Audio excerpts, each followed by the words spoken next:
Kenapa terasa berat untuk menunaikan sholat dan bagaimana mengatasinya? Assalamualaikum warahmatullahi wabarakatuh.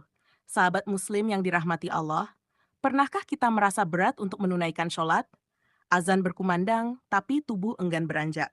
Hati terasa malas, bahkan kadang muncul bisikan untuk menunda, dan akhirnya kita terjebak dalam lalai. Kenapa bisa begitu? Apa yang membuat ibadah yang sejatinya menjadi sumber ketenangan ini justru terasa memberatkan? Pertama, mari kita renungkan.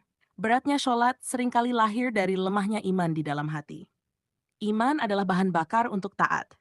Ketika iman melemah karena dosa-dosa yang kita lakukan, karena jarangnya kita mengingat Allah, maka hati pun menjadi keras. Allah berfirman dalam Al-Quran, dan sesungguhnya sholat itu sungguh berat, kecuali bagi orang-orang yang khusyuk. Sholat terasa berat karena kita jarang menundukkan hati di hadapan Allah. Kita lebih sibuk dengan dunia, pekerjaan, hiburan, media sosial, hingga sholat tidak lagi menjadi prioritas. Kedua, syaitan terus menggoda kita untuk menjauh dari sholat. Syaitan membisikkan, nanti saja sebentar lagi masih ada waktu. Hingga tanpa sadar, waktu sholat pun terlewat.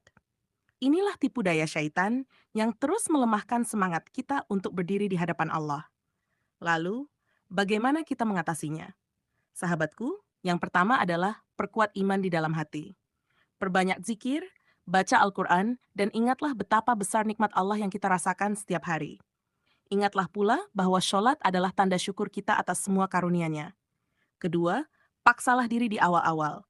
Jangan menunggu semangat datang, tapi mulailah dengan langkah kecil. Bersegera berwudu ketika mendengar azan, siapkan tempat sholat, dan niatkan hati untuk menghadap Allah. Jangan beri celah bagi syaitan untuk menunda-nunda. Ketika kita terbiasa, insya Allah sholat menjadi kebutuhan bukan beban. Ketiga, berdoalah kepada Allah agar dimudahkan untuk mendirikan sholat. Karena hanya dengan pertolongannya kita mampu menunaikan ibadah dengan ringan dan penuh keikhlasan. Rasulullah SAW mengajarkan doa, Ya Allah, jadikanlah sholat sebagai penyejuk mataku. Mohonlah dengan sungguh-sungguh, karena hati kita sepenuhnya dalam genggamannya.